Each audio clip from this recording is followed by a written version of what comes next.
তো আমেরিকায়ও কি এরকম মানে আলোচনা হচ্ছে যে ফিফা আর্জেন্টিনার প্রতি পক্ষপাত করছে, আগের ম্যাচে মিশরের সঙ্গে ইনজাস্টিস করা হয়েছে, সেখানেও কি এরকম আলোচনা হচ্ছে কিনা? এটা এখন একটা আসলে বাংলাদেশে অনেক বেশি হচ্ছে, কিন্তু এটা ওয়ার্ল্ড ওয়াইড এটা ছড়িয়ে যাচ্ছে। এই আলোচনাটা সব সব জায়গায় হচ্ছে এবং গণমাধ্যম কর্মীদের মধ্যেও হচ্ছে, সমর্থকদের মধ্যেও হচ্ছে। তবে আর্জেন্টিনাদের ক্ষেত্রে যেটা আমার মনে হয়, তারা ম্যাচটা জেতার অপেক্ষায় থাকে। ম্যাচটা শেষ হলে তারা তাদের মতো করে উদযাপনে ব্যস্ত থাকে এবং লাস্ট ম্যাচ যেটা আটলান্টায় হয়েছে, মিশর এবং আর্জেন্টিনা ম্যাচ, সেই ম্যাচে আমি কভার করেছে, মাঠে থেকেছে।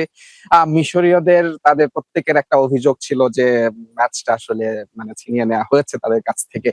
কিন্তু আর্জেন্টিনা আসলে ওই আলোচনায় তারা যেতেই চান না। তারা মেসির পারফরমেন্স উপভোগ করেছেন, দলের পারফরমেন্স উপভোগ করেছেন এবং সেই দলের পারফরমেন্স তারা উপভোগ করেছেন। যে দল এভাবে কামব্যাক করতে পারে, এটা অনেক আর্জেন্টিনার কাছে ছিল।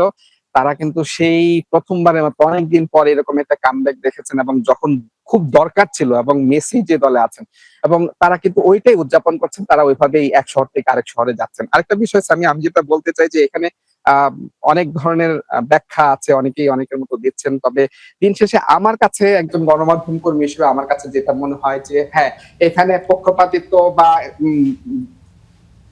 ছোট ছোট কিছু অ্যাডভান্টেজ এটা নিয়ে আলোচনা হতে পারে, কিন্তু আপনি কোনোভাবেই অস্বীকার করতে পারবেন না যে একটা দল শেষ 15 মিনিটে 3টা গোল করছে, সেই গোল নিশ্চয়ই রেফারি দিয়ে দেয় নাই। সেই গোল কিন্তু করতে হয়েছে এবং সেই দলের ফুটবলারদের করতে হয়েছে এবং তারা কিন্তু দিন শেষে 3টা গোল করে সেই ম্যাচটা দিন শেষে জয় নিয়ে মাঠ ছেড়েছে। এটা নিয়ে কোনো কথা হচ্ছে না। মেসি তার সত্যি সত্যি তিনি যেভাবে গোল করিয়েছেন, নিজে গোল করেছেন, যে তারকা হওয়া বা একটা মোমেন্টাম লুফে নেওয়া, সেই জায়গাটায় আপনি আর্জেন্টিনাকে কিভাবে আপনি ক্রেডিটটা দেবেন না, সেটা একটা নিশ্চয়ই বড় প্রশ্ন। হ্যাঁ, এছাড়া আপনি যদি ম্যাচের ছোট ছোট অনেক বিষয় নিয়ে কথা বলতে পারেন, আর রেফারি দিন শেষে তারা কিন্তু মানে এটা ভুল সিদ্ধান্ত বলেন বা অজান্তে হোক, জ্ঞাতে হোক, এটা এটা ফুটবল বা ক্রিকেট যে কোনো স্পোর্টসে এটা হতেই পারে। এটা মেনে নিয়েই কিন্তু সবাই পার্টিসিপেট করে এবং খেলে, এবং যারা খেলা দেখতে বসে তারা কিন্তু সেটা মেনে নিয়েই বসে।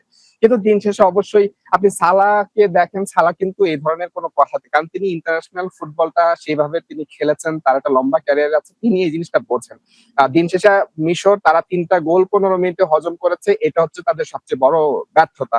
নিশ্চয়ই রেফারি সেই গোলগুলো এসে জালে দিয়ে দেয় নাই, সেটা গোল আর্জেন্টিনাদের করতে হয়েছে। এটা আমার মনে হয় যে মিশরের যেহেতু দলটি সবচেয়ে বড় ব্র্যান্ড সালাহ, তিনি কিন্তু প্রকাশ্যে কোনো ধরনের কোনো বিবৃতি পাইয়ে দেন, তিনি শুধু বলেছেন যে আপনারাও দেখেছেন। হয়তো তিনি দলকে তো একবারে ইগনোর করার তার সুযোগ নেই। তো ওই হিসেব করলে আহ আমার মনে হয় যে আর্জেন্টিনাকে তাদের ক্রেডিটটা দিতে হবে যে তারা 3টা ওই মুহূর্তে এবং দৃষ্টিকোণ 3টা গোল তারা করেছে এবং মিশর তারা হারিয়েছে। এর বাইরের যে টপিক গুলো আছে সেগুলো নিয়ে আলোচনা হবে, তর্ক বিতর্ক হবে এবং সবচেয়ে বড় যে বিষয়, এটা নিয়ে ফিফা এবং ফিফার রেফারিজ কমিটির প্রধানকে এটা নিয়ে কথা বলতে হচ্ছে। তার মানে এটার ইম্প্যাক্টটা তো সারা বিশ্বে অলরেডি ছড়িয়ে পড়েছে। যদি এটা না হতো তাহলে তো নিশ্চয়ই তাদের এন্ড থেকে তাদের এটা নিয়ে কথা বলতে হতো না।